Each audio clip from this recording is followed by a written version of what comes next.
Hey yo yo yo, salut les turfeuses, salut les turfeurs, bienvenue pour un nouveau pronostic de Benoît Requin. Ok, place au pronostic du quintet du jeudi 12 décembre direction Chantilly pour le prix du jardin des eaux minérales. Plat 3200 mètres, 16 partants, réunion 1, course 5, indice de confiance 1 sur 5.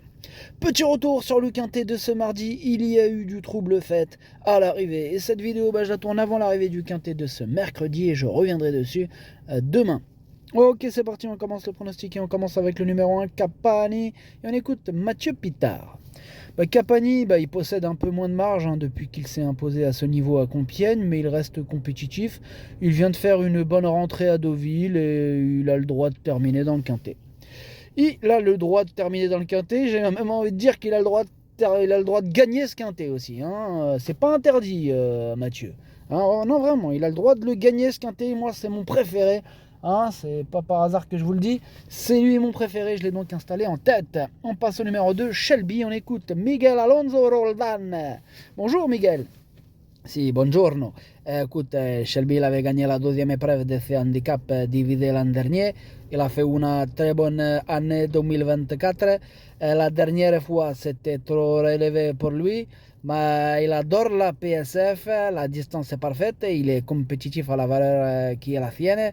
Et je pense qu'il lui est possible de disputer l'arrivée. Ok, merci Miguel Alonso Roldan. Alors, ce numéro 2, moi je l'ai pas retenu. Attention, il est ouvert ce quintet. C'est un regret. C'est mon deuxième cheval de complément en cas de non partant. Donc, attention à ce numéro 2. On passe au numéro 3, l'Empira. Et on écoute Édouard Montfort. L'Empira va courir pour la première fois sous mon entraînement. Bon, c'est un cheval sympa. Il montre de bonnes dispositions à l'entraînement. Je n'ai pas trop de recul avec lui, mais il s'est déjà bien comporté à Chantilly et la distance ne sera pas un problème. Je lui vois une chance. Je lui vois aussi une chance à ce numéro 3. Moi, il me plaît bien. Attention, il peut frapper un grand coup. Moi, je l'ai mis sixième. On passe au numéro 4, Chess. On écoute Joachim Brandt. Chess a bien gagné dernièrement sur ce parcours. Il est logiquement pénalisé, mais vu la manière avec laquelle il vient de s'imposer, il devrait être encore compétitif. Même face à ses aînés qu'il va rencontrer pour la première fois, il devrait pouvoir terminer dans le quintet. Ouais, même avec cette pénalisation sur sa classe, ce numéro 4 peut frapper un grand coup. Moi, je l'ai mis deuxième. On passe au numéro 5, Mona Tresi, et on écoute Mathieu Pitard. Ouais, Mona Tresi vient de s'imposer sur cette piste et monte désormais de catégorie. Bon, c'est un test à ce niveau et cette course va nous permettre de voir si elle a le niveau ou pas, mais physiquement, elle est bien. Physiquement, elle est bien, c'est bien, mais clairement, j'en ai préféré d'autres. Voilà. Donc, affaire d'impression maintenant, mais moi j'en ai préféré d'autres. On passe au numéro 6, c'est Black Oak, et on écoute mademoiselle Lucie Pontoire. Black Hawk vient de s'imposer sur cette piste et monte désormais de catégorie. C'est un test à ce niveau et cette course va nous permettre de voir si elle a le niveau ou pas physiquement. Attendez. Excusez-moi là. Oui, un petit souci. Là, c'est le même commentaire pour la même personne. C'est fou quand même, hein. C'est n'importe quoi. Enfin bref, donc on a un petit souci. Mais dans tous les cas, ne vous inquiétez pas, puisque ce numéro 6, je ne le retiens pas. Par contre, je l'ai pas rayé celui-là. Il est en plein milieu de ma petite liste des possibles troubles faits. On lui a accordé une note de méfiance. On passe au numéro 7, Alerio, et on écoute Guillaume Courbeau. Alerio n'a pas eu un parcours très heureux la dernière fois. Malgré tout, il a fait une bonne performance dans un lot qui tenait la route. Du coup, on pense qu'il a une chance de finir à l'arrivée de ce quintet. Courir à 5 jours d'intervalle ne devrait pas lui poser de problème. En effet, il récupère très vite et il est dur. Il faut qu'il y ait un peu de rythme. Il a pour lui d'être très régulier. Eh bien, tant mieux, j'ai envie de dire, mais ce numéro 7, lui non plus, je ne l'ai pas retenu. Il est à l'arrière de ma petite liste des possibles troubles faits. On enchaîne avec le numéro 8, Spanish Light. Et on écoute Roberto Carlos Montenegro. Bonjour Roberto. Si, bonjour. Spanish Light, il a bien fait les 3000 mètres pour la première fois en dernier lieu en terrain très lourd. Et on l'a laissé un peu reprendre de la fraîcheur. Il est en forme. Il n'a certainement pas énormément de marge, mais il nous a fait plaisir tout au long de l'année. C'est intéressant de tenter les coups dans ces quintets de longue haleine. On y va dans l'idée de les monter plutôt pour une place. Ok, donc plutôt pour une place. Voilà l'idée de Roberto Carlos Montenegro. En tout cas, ce numéro 8, je ne l'ai pas retenu non plus, mais c'est lui le chef et le capitaine de ma petite liste des possibles casseurs de tickets repères. Attention. On passe au numéro 9, Illumine Précieuse. On écoute Madame Mireille Devaux.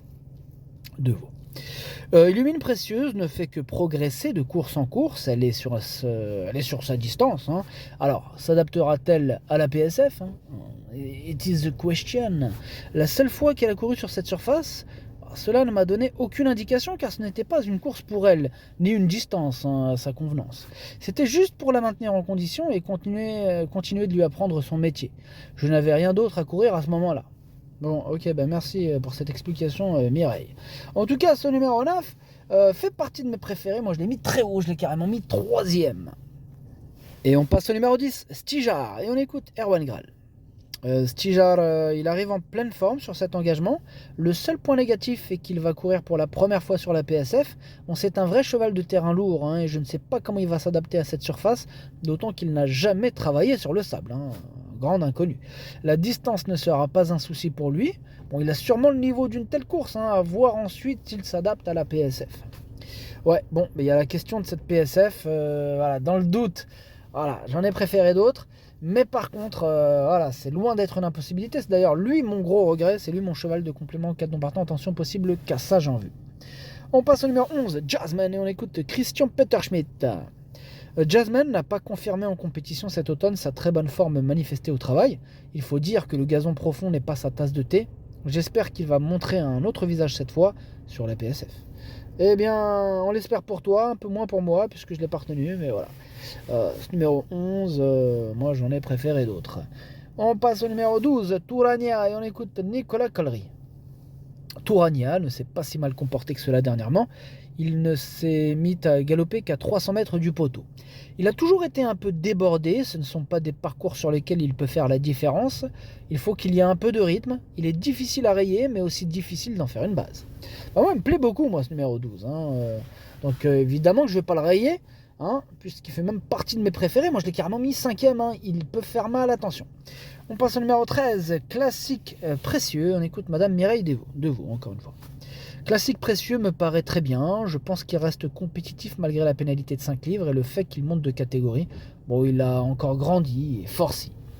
Ouais, à force de grandir et de forcir, je pense qu'il peut tous se les farcir, en tout cas presque. Je l'ai mis 4e et j'y crois. On passe au numéro 14, Rosetta Stone, et on écoute Marianne Falk-Weissmeyer. Rosetta Stone est en bonne forme, il apprécie la PSF, une surface sur laquelle il a déjà gagné, notamment sur ce tracé en début d'année. S'il a un bon parcours, je pense qu'il a une belle chance d'être dans les 5 premiers. On lui souhaite le meilleur parcours à ce numéro 14, car je l'ai gardé en bout de combinaison. On passe en toute fin de combinaison même. On passe au numéro 15, Act of Wisdom, et on écoute Édouard Montfort. Act of Wisdom est un vrai cheval de terrain lourd. Malheureusement, on n'a plus de course sur le gazon désormais. Toutefois, il ne s'est pas si mal comporté que cela dernièrement sur la PSF. Bon, il sera mieux sur cette distance de 3200 mètres, car plus c'est long, mieux c'est pour lui. Il est compétitif en 33 de valeur, il ne faut pas le négliger. Ouais, en même temps, il est marrant. Faut bien qu'on en raille quelques-uns. Mais en tout cas, moi, ce numéro 15, je ne l'ai pas retenu. Et on termine avec le numéro 16, Russian Twist. On écoute mademoiselle Laura Ebrard de Verinas. Un nom de foie gras. Bref, Russian Twist est sur sa distance et va évoluer sur une piste qu'il affectionne. Il a déjà fini à l'arrivée de ce même quintet l'an dernier. Il faut voir s'il est toujours aussi performant dans ce genre de lot. Il a son petit caractère.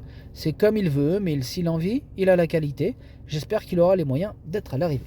Ouais, il a terminé 2e l'année dernière. 2e de ce quintet, donc attention. Là, je ne le vois pas terminer 2e, ni 1er, ni 3e, mais plutôt en bout de combinaison. Voilà, je l'ai retenu, en bout de combinaison. Le pronostic, ça donne As, 4, 9, 13, 12, 3, 16, 14. Merci d'avoir suivi cette vidéo. N'hésitez pas à mettre un pouce bleu si la vidéo vous a plu. Pour accéder à tous mes tickets pour la course du quintet, rendez-vous directement en description de la vidéo. À jouer avec modération. Bonne chance. Chopez-le-moi. Ciao.